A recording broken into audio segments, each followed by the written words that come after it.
What's up, YouTube? I'm now back with another video, and I'll be doing my reflection on the article Harvard 2007 Commencement Speech. And one thing I really agree with this article is that she showed us that still do something no matter how anybody else feel about it. As long as you want to do it and you dedicated to it, then go ahead and do it. So, and the fact that her parents wanted her to do something else and she still did what her heart was set to, no matter how hard it was, or no matter how much someone else disagreed with it, she still did it. It's awesome. And she gave a lot of life speeches in this article. For one, she was like, it is impossible to live without failing at something, unless you live so that cautiously that you might as well not have lived it at all, in which case you fail by default. So what she's saying is no matter in life, you have to fail to succeed. You got to fail to succeed. You have to learn to go. You have to learn to grow. You know you got to learn to grow. You got to learn to grow. School. We got to learn in classes for us to grow, for our education to grow, So that was really awesome. Another thing, she said, the knowledge that you have emerged wiser and stronger from setbacks means that you are ever after secure in your ability to survive. And she was like, learn from your setbacks. Don't take it in as everything is over, everything is done for, this is complete disaster, I'm done, I knew this wasn't gonna work. Always know that through any error, mistake, failure, setback in your life, if you set your mind to know that it's a minor setback for a major comeback, you're going to be good. You have to fail to succeed. The failing part is pretty hard, but when you succeed, you're like, whoa,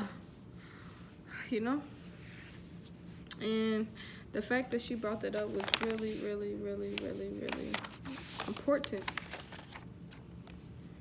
And she was like, I'm not going to stand here and tell you that failure is fun. And she was telling us how that point of her life was not the best. But she said, any light at the end, it was a hope rather than a reality.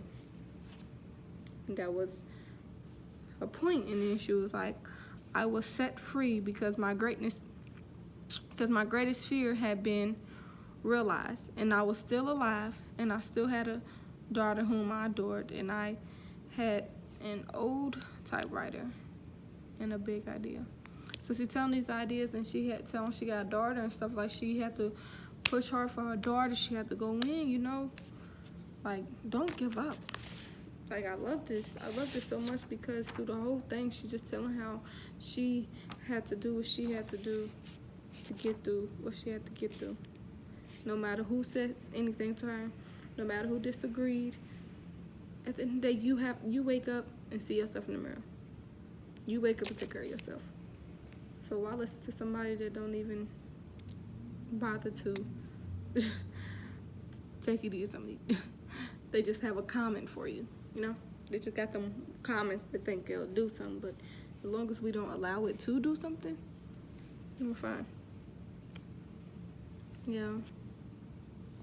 And she was like, the fears that my parents had for me, that I had for myself, had both come to pass. In my every usual standard, I was the biggest failure I knew. And she said that. I was like, whoa. But she continued on.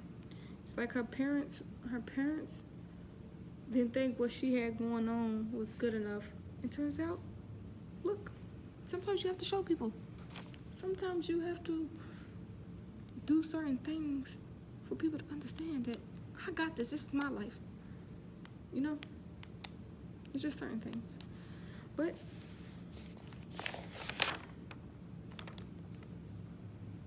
she really had a point. No matter what you do it for you.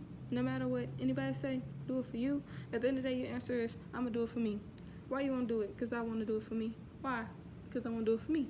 Why? Because I want to do it for me. That's all. Answer back. So what made you want to get into this? Because I want to do it for me. All right. So I just want to thank my audience. thank Mr. Rob because he's awesome. And I want to thank Pikeville. No, but okay. I'm out.